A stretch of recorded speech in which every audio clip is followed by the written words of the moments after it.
Thank you for tuning in to watch our Invest Dallas Fort Worth launch conference. You're about to watch panel number 3, Synergies in Real Estate and Construction. Enjoy. So I know this is our last panel of the day, and please do grab some more coffee before this panel. But as we start, I have been hearing so much about Gillies and how when you're coming here, I guess for people in the Dallas-Fort Worth area, it is not traditionally for an event like this. So to start off, I'd like all of my panelists to quickly remind everyone who they are, the institution that they represent. What was the last time they were at the Gillies? And maybe, Phil, for you, it's maybe a different answer, but think of socially. And what were you wearing? Because everyone's been telling me, like last time I was here, I was in cowboy boots. So I'm curious. Wow.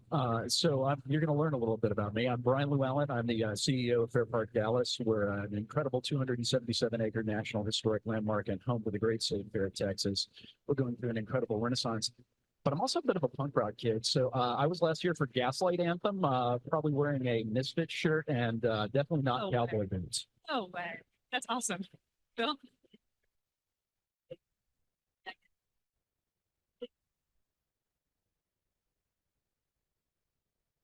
This is working now. Excellent. Hi, my name is Philip DeHave. I'm a Senior Vice President at Matthews Southwest. We are a private real estate development company based here in Dallas. We are probably most well known in Dallas for sort of our investments in South and Southern Dallas, particularly Gillies, and a bunch of other sort of assets up and down Botham Jean. And we are also the program manager for the renovation of the Kay Bailey Hutchinson sort of convention center. So the last time I was at Gillies is not as cool as Brian's for sure. I was here for a real estate council event. I think it was one of the probably not Fight Night, but one of the other big ones. I'm Richard Myers, CEO and founder of Realty Capital. We're a mixed-use developer, primarily in the suburbs of Dallas-Fort Worth. We've got about 30 projects around town, and we also develop properties in the Mountain West states. I might be because I'm either getting too old or maybe I had a few too many beers that night, but I'm not sure what I was wearing here the last time I was here. So, Were there cowboy boots involved? Do you remember that? I think there might have been. I think I stepped on my wife's feet dancing, and then that sort of rings a bell. Good morning, everyone. My name is Juan Rodriguez. I'm Senior Vice President at McCown Board and Construction. We are a full-service general contractor. We build private projects as well as public education, K-12, higher education, as well as manufacturing projects as well. I've been building in Dallas-Fort Worth for the past 30 years. I should be here this morning. I can't remember the last time I was at Gillies, but I did watch the Urban Cowboy last night. Ooh. And I always wear my new Casey boots. I love it. I love it. I love it. Well, thank you all for introducing yourselves. The viewpoints on this panel will cover the ways in which companies in the real estate, construction, and development space can leverage the ongoing growth of the region and what it means for North Texas moving forward. And so to start us off, I'd like to pose a question to all of my panelists. As North Texas experiences ongoing growth, what strategic approaches are the real estate and construction industry leaders adopting to capitalize on this expansion? And how can synergies between the two sectors maximize development opportunities in the face of expanding landscapes? Maybe since we went this way, let's go this way. Okay, that's a great question. I think probably one of the most important things that from a general contractor or construction manager point of view is to help our partners, whether they're real estate or developers, is to help them make projects go forward. A lot of times projects get stuck in a cycle where there's logistical challenges or whether there's permitting challenges or cost challenges. So from our perspective as a construction manager, helping our partners to figure out ways to find solutions to help remove those barriers. A lot of times you'd be amazed that it's just a few tweaks that need to be made to a program or project that help facilitate the projects to go forward. So I think that's how we could work together in that regards to assist in the development of the projects here in DFW. One thing I've seen over the last 40 plus years that we've been building projects in DFW is how much more sophisticated the building industry, general contractors have become. And they are great helps with the plan of the project, analysis and so forth.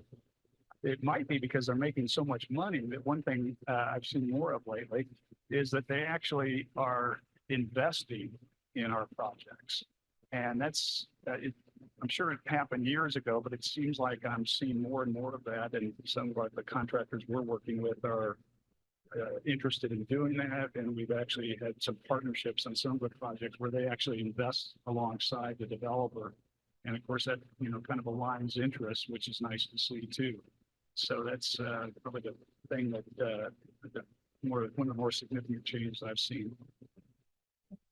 I don't think it's any secret that the capital markets are really challenging right now. I mean, in December, the viewpoint was we're headed towards the soft landing. And then just last week, with the Fed not being as optimistic about rate cuts and some of the issues with banks in New York going on, people have started to get a little bit more nervous about whether or not that's actually going to happen.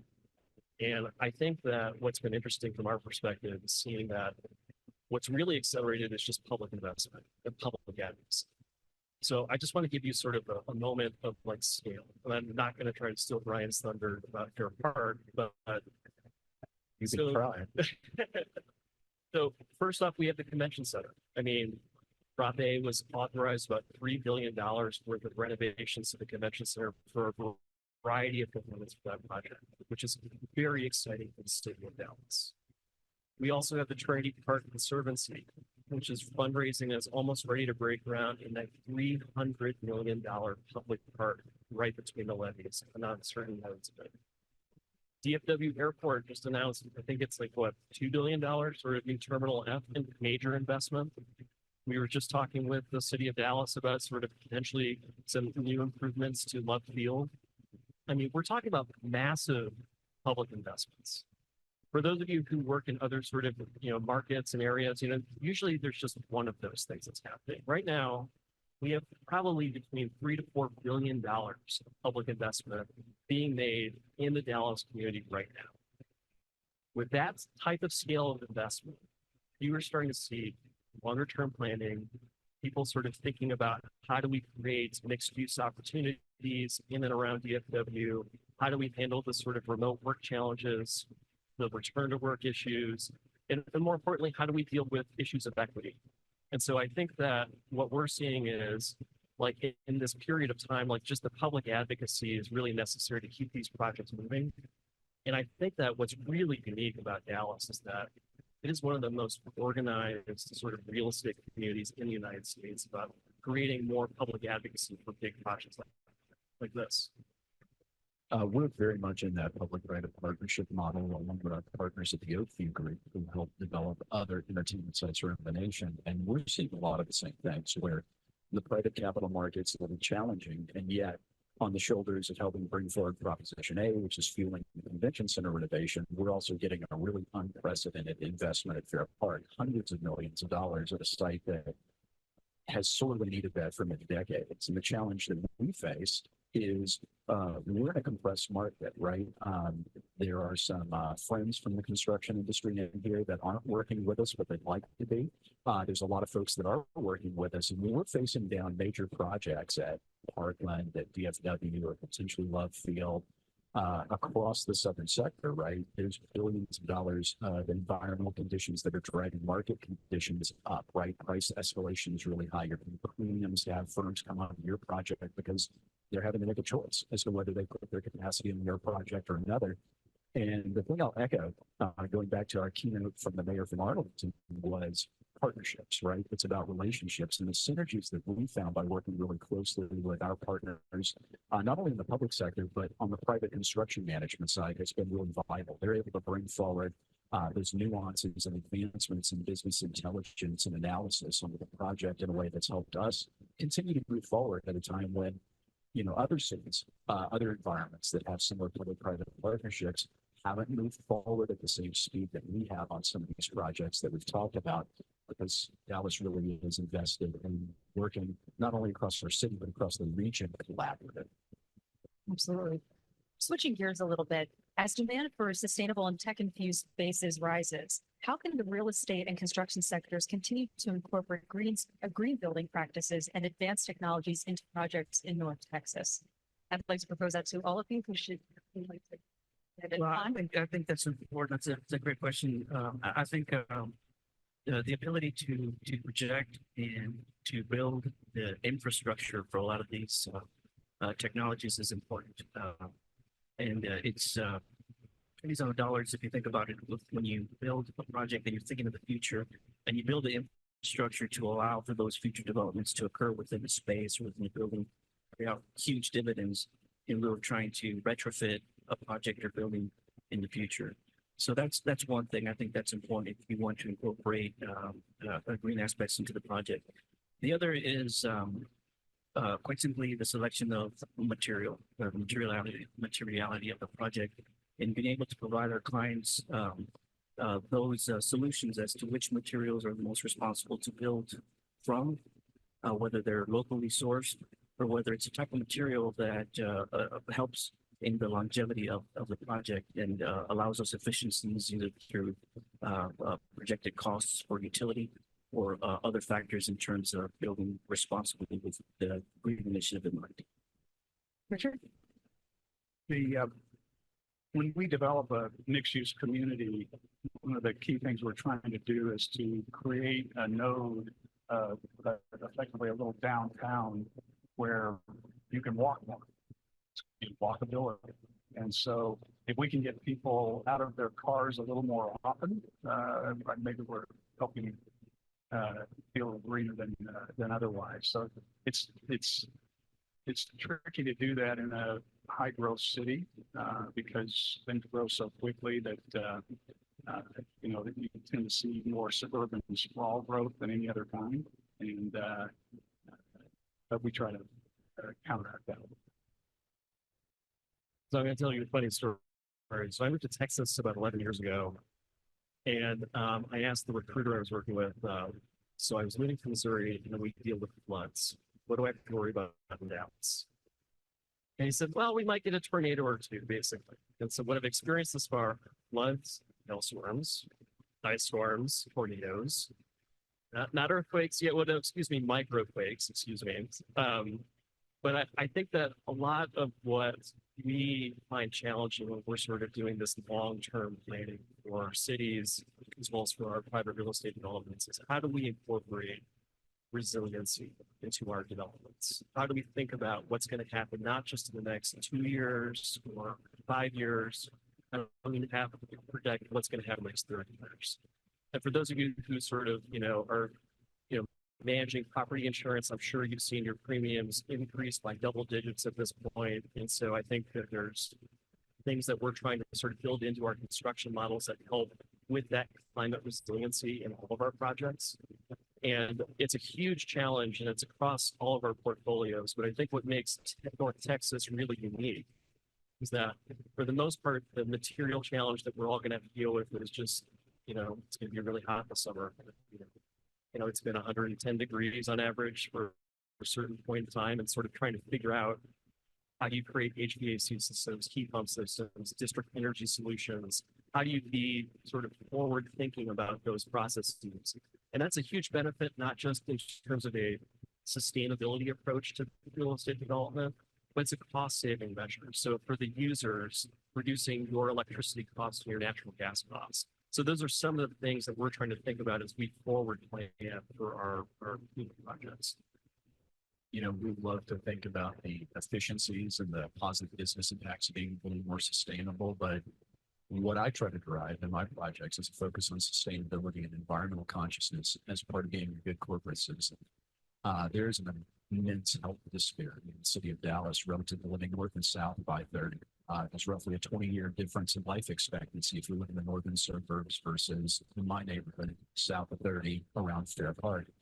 And that's something that I think we all need to take very seriously when we consider the fact that we've got park right in our name, but we're 82% impermeable concrete. And on those 110-degree days, we have a heat island impact of 45 degrees. That's one of the things that's driving those health outcomes and disparities. We need to be more thoughtful about that.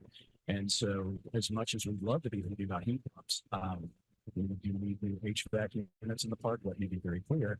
We also need to think about the other matters of sustainability, like more green space, and the ability to perk in more water so that we don't have some of the flooding conditions from stormwater runoff that we see having 277 acres of largely blacktop. That is not sustainable for our site or for our neighbors, and it creates an immense community impact and really a stressor for a lot of the infrastructure surrounding the park. So through our project, we're able to have a greater social impact, and I'd challenge all of you to think about that as well. How do you become a good neighbor, just not a big neighbor making investments? Fabulous. I'd like to drill down a little bit and ask individual questions. First for Phil, as a key player in the real estate development, how is Matthews Southwest strategically leveraging the ongoing growth in North Texas to create innovative and sustainable projects? And what collaborations are in place with construction firms or other companies to ensure delivery of high demand developments? So before we got on this panel, we all agreed we would not talk about AI on this panel. So I think it really just gets back to the sort of massive public investments that we're seeing in the public sector in North Texas. And we are obviously very materially involved as a program manager in partnership with the city to sort of bring a really catalytic project to the city of Dallas. But more so when we look on the private land development side, we really think incredibly long-term about what are the cities doing to sort of bring population growth to North Texas. And when we think about this district right here, you're at fantastic historic building that's got fantastic unique character. This district is going to change when the high-speed rail site, for example, that we're working on just to the west of us starts getting moving. It's going to change when K. Bailey Hutchinson Center gets under construction and nearing completion. How do we sort of model creating sort of a mixed-use district, you know, to Richard's point, that's walkable, usable, exciting, entertaining, but at the same time, conscious of our equitable sort of development obligations to South Dallas. And so a lot of what Matthews does to sort of incorporate that is we actively work, not because we're required to by the city, but because we want to, with community partners and WBE firms that are sort of doing the work in the smaller construction industry to make sure that they gain the technical experience, go back to their communities to start sort of doing more redevelopment.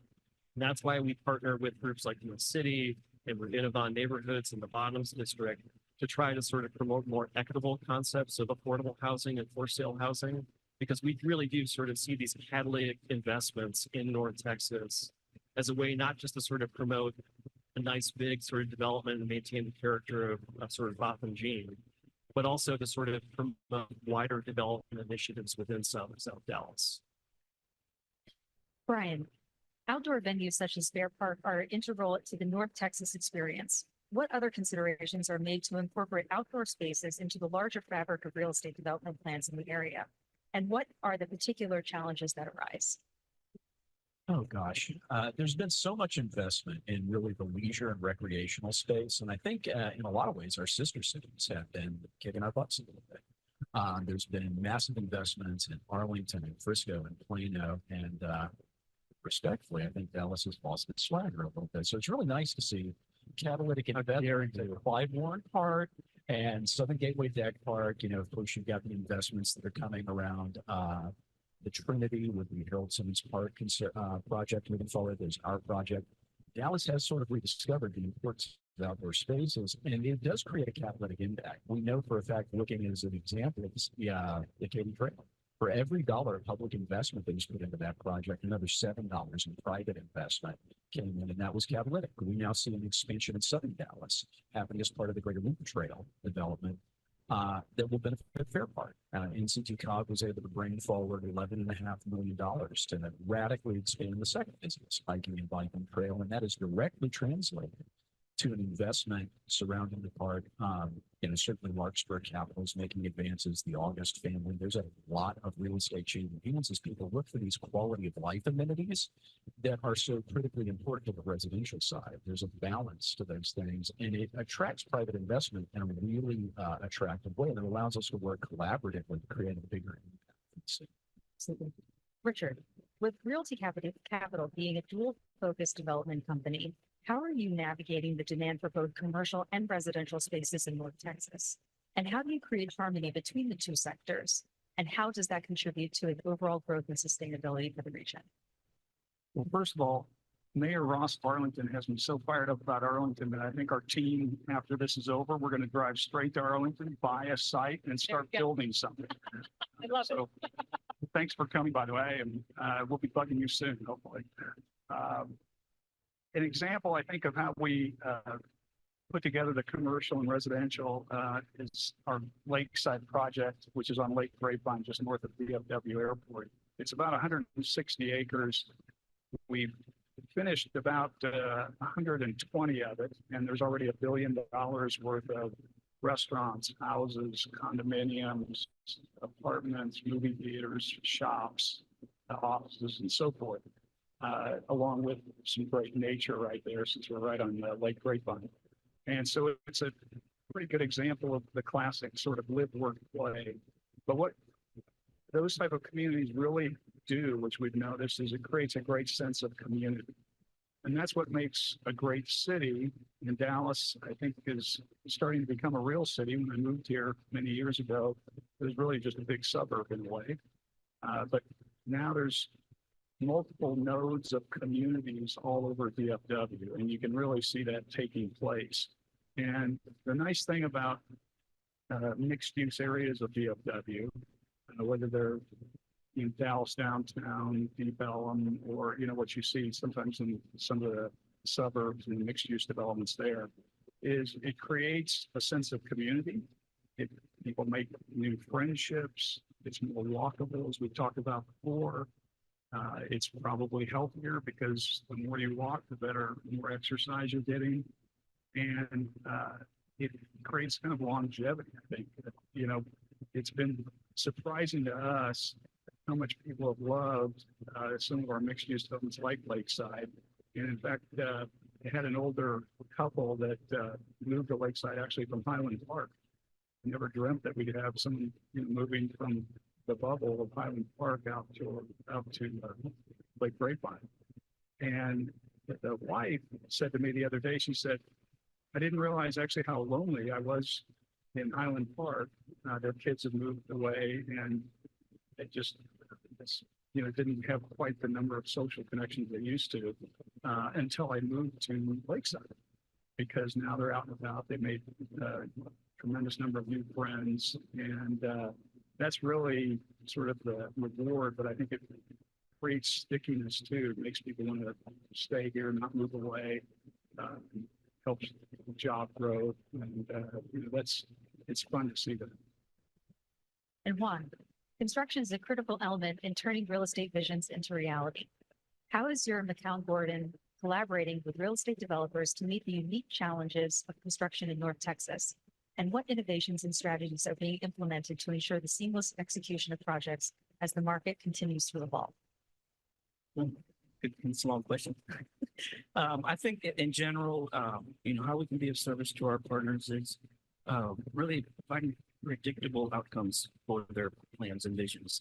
The last thing I think any of our partners want to see is either costing or schedule information that gets off the rails, if you will.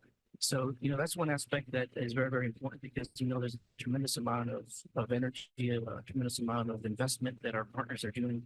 So being able to provide them with these predictable outcomes on the project, not only the cost and schedule, but the other opportunities that we see within that project to help the project move forward, as I mentioned. We've talked a lot about technology. That's one thing also that the industry has advanced quite a bit. We talked about overhead projectors before. Haven't seen those in a long time. I can't remember the last time I've seen blueprints. I'm sure my partners here probably haven't seen blueprints in a while, or plans. Everything is digital now. You'd be surprised that carpenters, plumbers, electricians don't have plans anymore. Everything's on their iPad. So being able to use those and leverage those technologies, again, to provide predictable outcomes to our clients to help their projects move forward. And quite simply, also helping promote, these opportunities. Just in the last few minutes, we've talked about the opportunities with the convention center, the airport, with the high-speed rail, Parkland Hospital, Fair Park, other investments. So promoting that, I think just creates a buzz and sense of energy within our community that helps advance these projects. We're very blessed to have been awarded a 100 million project in Fort Worth just a couple of days ago. So we're going to be promoting that here in the short run. But I think promoting our opportunities, providing predictable outcomes, and maximizing technology to help our partners help their project move forward, I think is what is the best thing we can do. Fabulous. And to ask the question to all four of you to round out our discussion, the factors influencing the demand in real estate are multifaceted. Tying everything together, how can policymakers, urban planners, and industry leaders collaborate to create a holistic strategy that not only addresses immediate needs, but also fosters sustainability and inclusive development in North Texas? Maybe Brian, start your side this week. This is near and dear to my heart because as much as I'm excited about the private investment that we see happening around the park, public investment at long last happening within the park, we have a lot of friends in the surrounding neighborhoods. So the 22 distinct neighborhoods that surround Fair Park, there's an immense sensitivity to rising property values, particularly property taxes, what that does to the rental market and displacement. Gentrification gets bandied around a lot, and there is no magic bullet for that. And I think it takes very close collaboration between everyone in the public and private sector to try to balance investment with wise policy interventions. Those are absolutely critically necessary. There have been some really good initiatives, in fact, some out being sponsored by Matthew Southwest that need to come forward in our next legislative session because every day we see people concerned with the rising prices of living in Dallas, home ownership in Dallas, renting in Dallas, displaced. There is a limited time to help build real equity. I mean that in the most literal sense. This is an opportunity to create lifelong generational wealth for some of these families that have lived in these marginal areas that have been disinvested to really grow their generational wealth. Only if they can keep their homes. If they can't, then it's a continuing story of what we've seen across our nation. I think there's an incredible opportunity for us as Texans, as pioneers, to do something really unique here and try to balance that in a way that benefits everybody. So I think you've seen over the last probably 10 or 15 years, the growth move north. And for the vast majority of it, it's been, market rate developments, big billion-dollar nodes at sort of like key intersections of highways. And they're fantastic developments. They really are. But at the end of the day, they're not affordable developments. They're not sort of focused on workforce housing. They're not focused on mixed income housing. They're not focused on commercial sort of affordability. And when we think about sort of developing a city, it would shock you if I told you that the area median income according to the federal government is $67,000 in Dallas. And you can barely afford to, a rental unit in the city of Dallas for making that much money. So we need more 30% units, 60% units, 80% units, but we also need more 125% units so that the entire workforce that works at your companies have a place to be where they're located. And when we talk about hybrid work, the office market is clearly facing distress and trying to figure out what is that remote work policy going to look like. I know all of you, the CEOs in the room, are thinking about shrinking your space, making it more efficient, doing hotel concepts with your space. That impacts the sort of affordable housing market in terms of the availability of units. And so Brian's absolutely right. One of the things we struggle with at Matthews sometimes is trying to think long-term with what are the tools that the city can provide. And the city's been very generous. They have, an allocation of some of their new bond package, which hopefully will be voted on in May. It includes sort of workforce housing and affordable housing initiatives. Its expansion of programs like the Public Facilities Corporation program, the low-income housing tax credit was just sort of expanded by the federal government this last week, which will provide more capital to these projects. And so we're making these projects pencil and work are really important. And it's really important for South and Southern Dallas so that they can participate in this sort of rising tide that we see in North Texas. One advantage that DFW has had, in my opinion, over decades versus a lot of other major cities is the local governments have actually been pretty efficient. And we've developed in other cities, so you get a good comparison about how much bureaucracy you need to deal with to rezone properties, to get building permits, to go through the entire application process.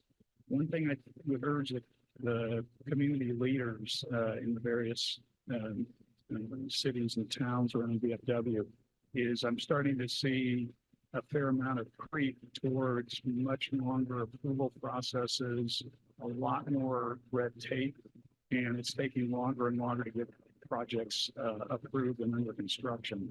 And that it sometimes doesn't seem like there's a cost to that, but there's a huge cost to that. It raises the risks of projects. If projects are riskier, they effectively cost more because capital is more expensive to develop riskier projects.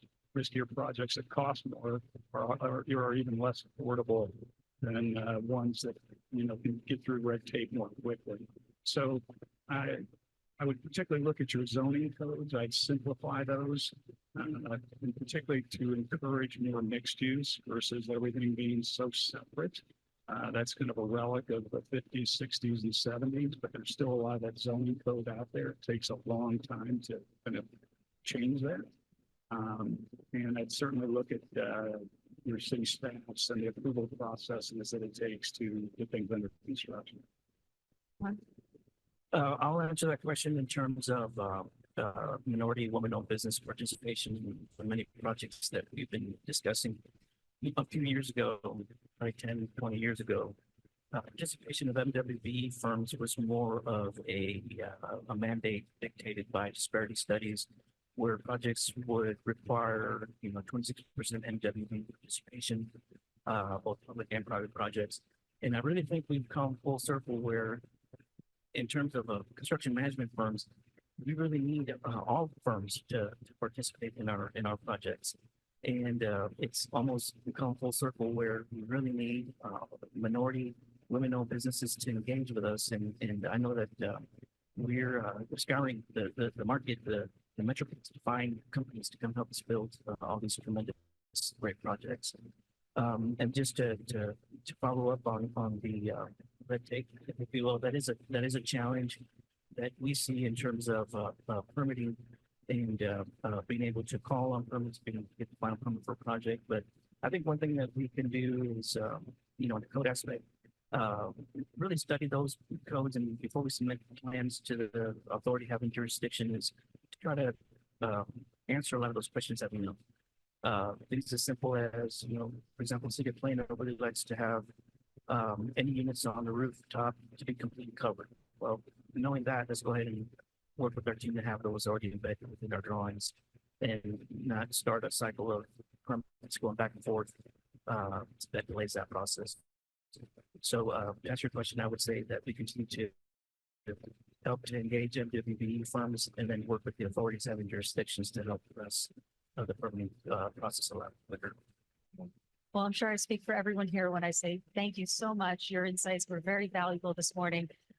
Let's give them a brief round of applause, but I will still look for a picture, and Alina Manak will be saying in closing remarks. So round of applause, please.